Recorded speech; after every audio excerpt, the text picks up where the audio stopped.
Hello everybody and welcome back to the channel. Today we're going to talk about all the things that are wrong with the Range Rover L322, but also we've stopped off at Willen Lake, which is pretty random because I grew up around here. We were just on our road trip back and I saw the sign. I just remember when this was like not a starry attraction, but literally just filled. Yes, I am that old. But we'll take Jim for a walk around the lake. We'll have a little chat about what's wrong with the L322 and fill you in on what's going on. Filming in a car park is always dangerous due to the beautiful distractions, but if you're going to be distracted by anything, why not a Porsche Taycan? Reminding you that this is a 16-year-old Range Rover L322 4.2 V8 Supercharged, new to me as of about 3 months ago. You can see from the boot space, plenty of room, which today has all our travelling paraphernalia, the dog's bed and lots of Christmas gifts. So the side of the car, Adriatic blue, absolutely stunning. This car is giving me pleasure just to look at. It gives me even more pleasure to drive. For those of you thinking about it, as I know a lot of people watching this channel are, my recommendation to you, without being too preachy, is please go out and buy one. Find the best one you can find, make it better if necessary, but just enjoy it. They're beautiful cars and I absolutely love it. Before we get into everything wrong with the Range Rover L322, let's take a quick whiz around Willen Lake. As far as I can see, there are 4 main attractions to Willen Lake. The first one is the lake itself, lots of water sports. The second one is the Peace Pagoda, both of which I remember from my childhood, but since then the addition of Gulliver's Land, which is a theme park for children or people into Gulliver's Land, and the Medicine Wheel, which looks like a mini Stonehenge, have been added, as well as a hotel and a restaurant. Now let's get back to what's wrong with the Range. So I've decided to reshoot this video about everything that's wrong with the Range Rover L322 4.2 V8 Supercharged, new to me as of 3 months ago or about 4 months ago, but actually the car is 16 or 17 years old, so there are inevitably problems with it. I constantly bang on about the fact it's factory spec and there's nothing wrong with it, and in reality there are 1 or 2 issues that absolutely will need to be fixed over time. The reason I'm reshooting though is because something has come up. It happened yesterday. It's very urgent. The car is immobile basically without it, and so that just goes on the list, but it goes straight to the top of the list because it needs to be done right now. And hopefully I can get this done in one take because the sun's really nice at the moment. It's raining outside, so it won't last. Now, the first thing that's wrong with the Range Rover is the heated seats. So I can tell you, I can confirm that some of the heated seats work. I was told when I bought it, all of them work, and actually functions on all of them work. And what I mean by that is the seats at the front, the cooled heating works. And actually, I'm really looking forward to summer, especially going on long road trips and using this function. Honestly, I never heard of a cooled seat before I started researching the Range Rover and the L322, and it's a sublime addition. I've actually just used it just to check it out, and even in winter it's kind of like a nice sensation, so I can imagine in summer when you're all hot and sweaty, etc., that is going to be a godsend. So that works on both the front seats. I haven't checked it out at the back. Now the heated seats at the front work in a fashion. So I've been using them and it's okay. It takes a very long time to heat up and it's okay. But then I sat in the back, I get that chauffeur driven experience, like to see what the Range Rover is like in the back. And I can confirm it's divine. If you're using this as an equivalent to an S-Class Mercedes or a BMW 7 Series as a chauffeur driven car, then sitting in the back of this, I mean, you could do a lot worse. But when I was there, I popped on the heated seating. I love a heated seat. I use it all the time, sometimes even in summer. And I popped it on in the back. And the difference between the back and the front is just kind of monumental. So sitting in the back in comparison is like sitting on the surface of Mars, whereas sitting in the front is just like sitting in a normal, very comfortable chair that takes a long time to warm up and just tickles your bum with warmth. So to me, it doesn't work in the front, but it does work in the back. So that's the first thing that's wrong, and it's not a big deal. It's not a deal breaker to me whatsoever. Over time, I would like to get that fixed. On some of the forums I've read, it might be just a faulty connection or whatever. And as I said, it works in a fashion. And actually, it's been like up to -8 in the UK recently, and I've driven the car in those temperatures. I made a couple of videos actually, and I've also done road trips. And although one of the advantages of this car would seem that it doesn't get too cold inside, like it's very insulated. A friend of mine, highlighted one of the advantages is that the cabin is very quiet, and it is very quiet. But also because it's so well insulated, it stays kind of relatively cool. And actually popping the heating on, it's like being in one of these kind of brand new apartments where you just put the heating on for like 10 seconds and the whole place is like, you know, the tropics. So from that perspective, it's fine. And I don't absolutely need a heated seat. It's not 100% necessary, but it would be nice to have. Now, what else is wrong with the car? Like, there really isn't that much. And I think the other problems are really my fault. There's a minor issue that isn't really my fault, actually. So one of the things about Range Rovers, and I made a video about this in you know, one of my very early videos, it's terrible. A lot of these cars have private number plates. The point I'm making is that these number plates are changed quite often, and the people before me had a private number plate, and the dealers obviously kind of like, you know, stuck a new number plate on with their like nice little logo on and stuff. But the glue is not sticking properly, so the number plate is kind of like sliding, as you've probably seen from all of my videos. And every time I kind of like, you know, post something to Instagram or edit a video, it's just very annoying. So that will need to be changed. And then so on to real problems. So I came back to the car. This often happens with people, and the wing mirror on my driver's side, on the passenger side, was cracked. So I can only assume that somebody drove into it. And it's really weird because like nothing else was wrong with it at all, other than a cracked mirror. So I don't know how they fared, but this one's totally fine apart from that.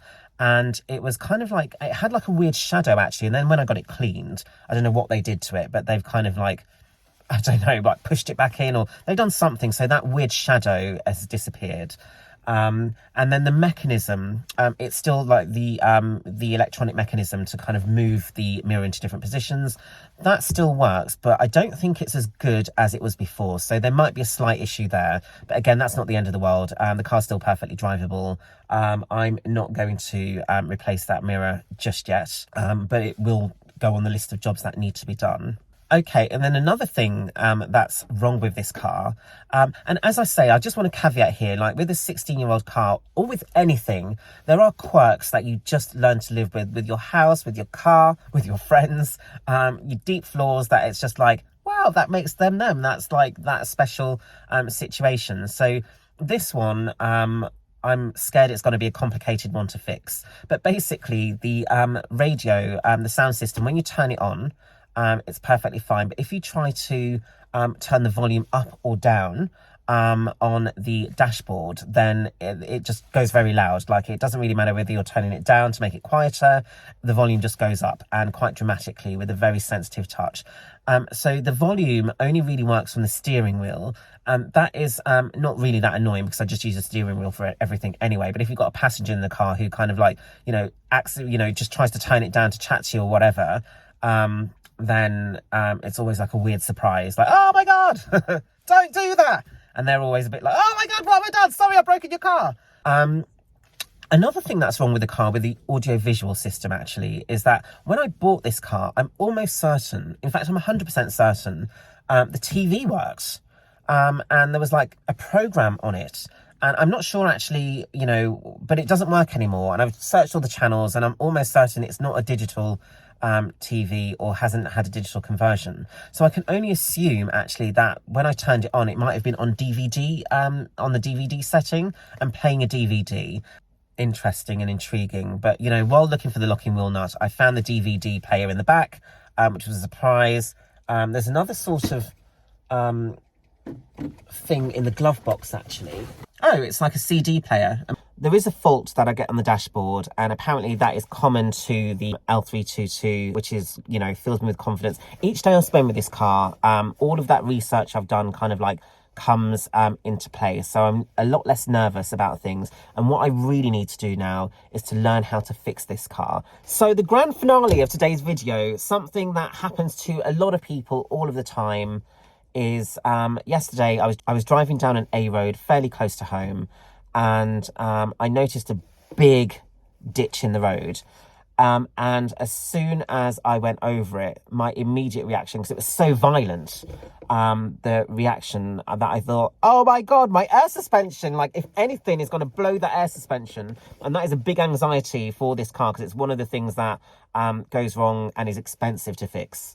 So I just thought to myself, gosh, if anything's going to blow my air suspension, that is going to be it. And honestly, had I been in any of my other cars that I've owned previously, I would have thought the same thing, like, oh my God, that is like, you know, it's basically obscene, the size of the hole and the kind of judder it gave the car.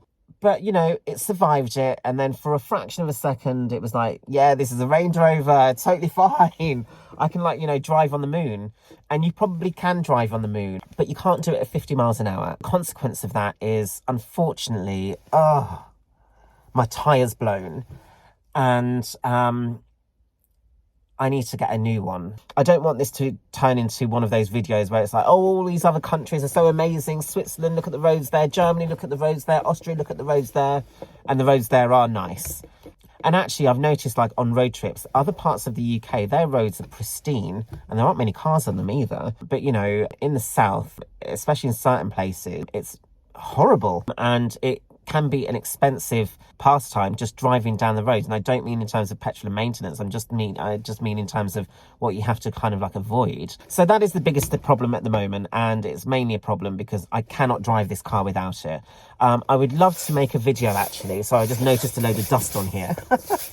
I would love to make a video actually of me fixing this myself. But honestly, it's Christmas. And I know there's always going to be an excuse, but I'm just like not in the headspace to do that right now. So I'll just call somebody out and get that fixed. But that is on my list of things to do. Like, how do you change a wheel in under 5 minutes if you're caught short? And in the back, there's a spare tyre. There's, you know, the kind of the jack, the pulley, the crank, all the different bits and pieces. And, you know, I need to learn how to do that actually. Mainly, and it's not, it is the frugality and the cost saving element of it, but it's also the fact that if I really want to take this on a road trip, and I'm stuck in the Outer Hebrides, I need to be able to do that kind of stuff. So, that is really kind of important and on my list. Okay, so I've got my tyre replaced, the spare wheel has been replaced, and it's so nice, just knowing that the car is drivable again. I was getting a bit of anxiety, like, oh my gosh, what if I could never drive this car again? That's not even worth thinking about. But it did highlight the fact that I've forgotten one of the things that is wrong with this car. And also, the guy who changed the tyres brought up another issue with the car as well. Now, again, these are all kind of like small jobs, but if I can get on top of these, I'll have a completely square car. It's mechanically sound. The majority of the electrics work. It's all good. So the two issues I have are the locking wheel nuts. So I've seen a couple of videos like this actually, where whoever's fixing the car has real problems getting the locking wheel nuts off. I think it's Joel had a huge issue with this exact problem, and my engineer also had a problem with it as well. But you know, it's easy to fix. They just need to be replaced. So I've asked the forum actually, should I just do generic ones, or should I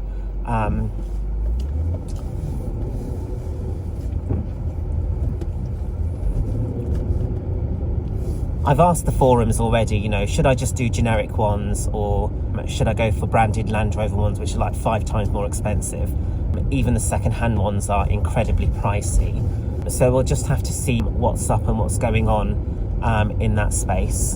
And then the final issue, which is completely my fault, is the window on the passenger side. So I have basically, so when I first started filming, I used to attach the camera to the passenger window just there. And one day I was out and about, but I tried to open the passenger window, forgetting that the camera was attached to the window with one of those sucker pad things. And, you know, I was just pushing it down because I wasn't really thinking actually. I just kind of like opened the passenger and my window at the same time. And then I could just hear this like weird noise, and I'm like, what is that noise? And I looked over, and of course, you know, the window, the camera was kind of like getting caught, the sucker thing, and I think something is disconnected. But now that window, so it closed fine, but it won't open, and I can hear the mechanism working. It sounds like it's, you know, fully okay. Gosh, another pothole. Oh my gosh, I'm so paranoid to drive on these streets. But yeah, so I broke it and I do need to get it fixed. So yeah, that's everything that's wrong with my Range Rover right now. Now, it sounds like a long, exhaustive list, but they're all things that you can totally live with, apart from the tyre burst, which is now fixed. You know, they're completely issues that you can live with. Everything is totally fine. Oh, listen to that engine. How stunning. So as I've got you here on camera, I am just going to accelerate and hopefully you'll hear the engine. It does need, the guy who fixed the wheel for me suggested that these cars, everything needs to be used on them as frequently as possible. So the low range gearbox, the engine, like you can't just leave these cars sitting there doing nothing. So I'm just going to go into sports mode and blast it. For your viewing pleasure, of course. Let me just open the window so you can hear what's going on. Hopefully a car doesn't pull out in front of me. Here we go.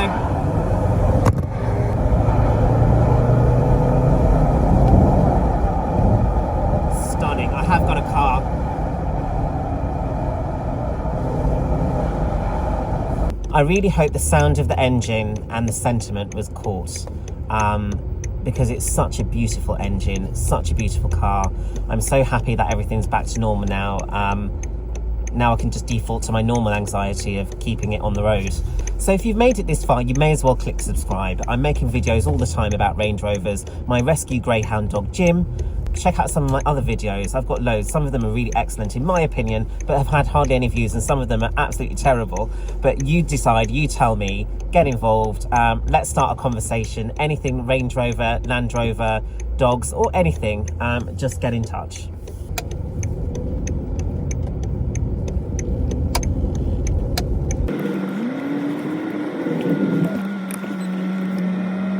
So that's it for today, everybody. Thanks for listening to me bore on. Everything that's wrong with my Range Rover L322 4.2 V8 Supercharged. It really isn't a lot. If you're thinking about getting one, and I know a lot of people out there watching this channel are doing research, I would say jump in. Forget the naysayers. It's not always broken. It's not always in the garage. The problems I have with this car, like heated seating on a 17-year-old car, I mean, honestly, that's to be expected. I'm surprised there aren't more electrical things that are wrong. Coming back to your car and somebody smashed the wing mirror. It's happened so many times that, you know, I'm just glad nobody dented the side. And that's why I just park it kind of like in isolation, like in an isolation tank of absolutely nothing around it, in the furthest parking space where most people just can't be bothered to park, just to protect it from that. But, you know, it's... these things happen, and it could happen to any car. And so far, touch wood, I've had, you know, a really good experience so far. It's only been 3 months. I will do a 6-month update with the costs. But, you know, all of the problems so far are pretty minor. Actually, if you're buying a car and it has all of these kind of like issues, just fix them. As long as the car is mechanically sound. And I think, you know, nothing is insurmountable anyway. But if you're prepared to fix them and, you know, chuck the time or the money, whatever it is, at it, just do it. Because as a machine to drive, this car is beautiful. And although it has an incredibly powerful engine, this isn't, you know, it doesn't necessarily want to be driven at 90 miles an hour down the motorway. Although sometimes I feel it is saying to me, come on, you can do more than 60. I know you can. Put your foot down. But I'm not doing it. Petrol's too expensive at the moment.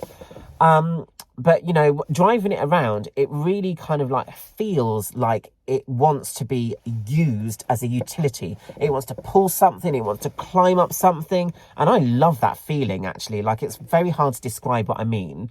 But, you know, it feels like it is a utility vehicle while I'm floating on luxury. And that is me in a nutshell. And that is one of the best things about this car. And also, I love the fact it's old.